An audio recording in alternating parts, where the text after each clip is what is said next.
to read The Gingerbread Baby today. It's going to go along with us an activity in Seesaw, and this will be our last gingerbread story.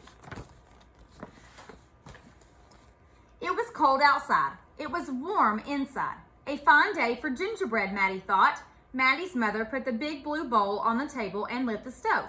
Maddie took down a worn-looking cookbook with old-fashioned writing on the cover. He opened it up to the page that said Gingerbread Boy. They measured and mixed. Maddie rolled the dough into the shape of a gingerbread boy, and they popped him in the oven. Bake a full 8 minutes, no more, no less. Do not peek, the recipe read. Maddie listened to the clock. Tick, tock, tick. 1 minute, 2 minutes, 3, 4, 5. Maddie couldn't wait any longer. He opened the oven door to take a peek. Instead of a gingerbread boy, out jumped a gingerbread baby. He pranced around the big blue bowl. I am the gingerbread baby, fresh from the pan. If you want me, catch me if you can. Maddie's mother reached for the gingerbread baby to put him back into the oven, but he ran all around the kitchen. The door opened and in came Maddie's father. What's that delicious smell, he asked, as the gingerbread baby tumbled through his legs and outside into the yard.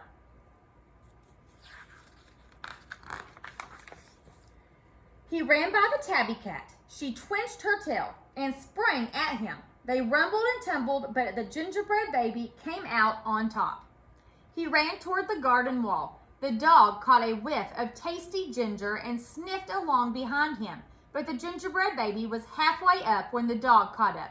He barked and barked as the gingerbread baby climbed over the wall.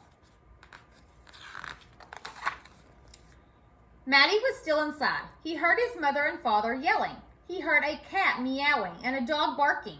And he heard the gingerbread baby shouting, "Catch me if you can." Maddie opened up the worn-looking cookbook for the second time.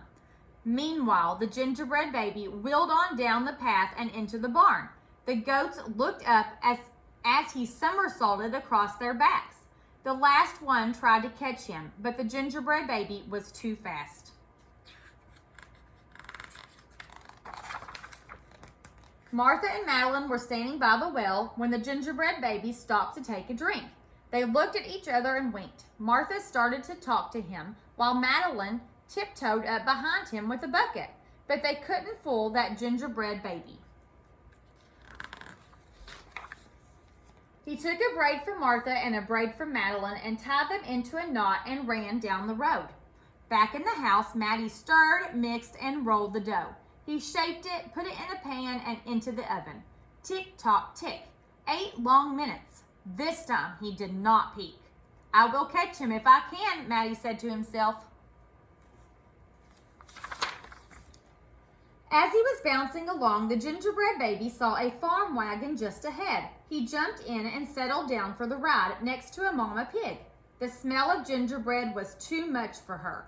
She tossed him high in the air, closed her eyes, and opened her mouth. But the gingerbread baby twisted in the air and came down hard on her porky snout. I am the gingerbread baby, too quick for the mother and the father, too fast for the cat, the dog, the goats, too clever for Martha and Madeline, too smart for the mama pig.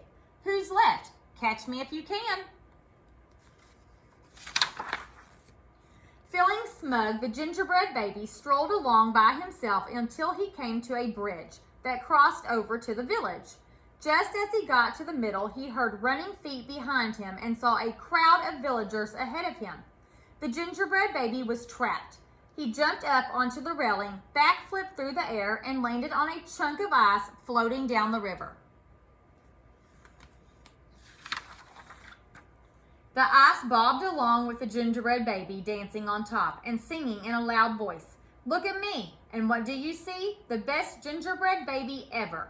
Until his feet got cold and he jumped ashore. Who was that watching from the trees? It was the fox. He crept up behind the gingerbread baby, ready to eat him up. But the fox couldn't help himself, and he licked his chops. Smack, smack. The gingerbread baby heard him and ran as fast as he could.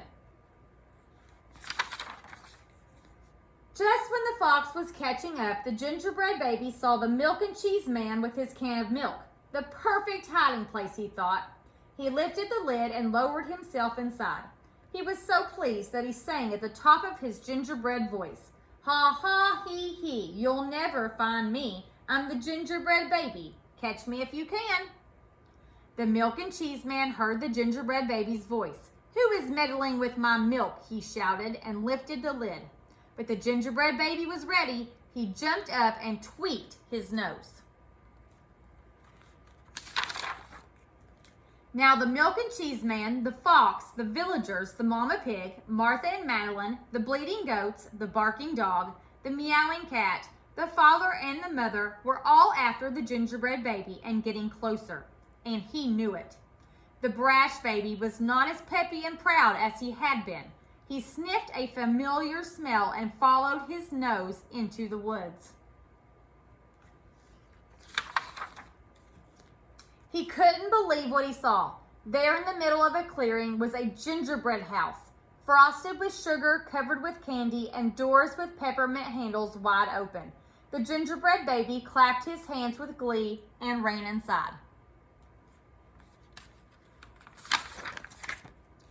In a tick-tock-tick, everyone arrived in the clearing, but all they found were a few bits of frosting, a peppermint candy, and some crumbs. The father exclaimed, "The gingerbread baby has finally met his match. I wonder who it was." The mother said, "Let's go home and tell Maddie."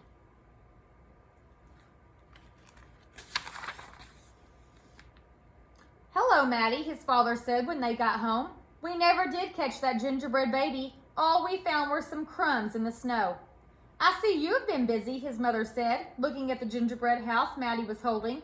"Too bad we never caught that gingerbread baby." "Yeah, too bad," said Maddie.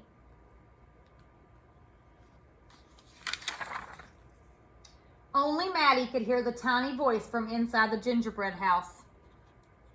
I'm the little gingerbread baby, lucky as can be, to be living in the house that Maddie made for me." See his house?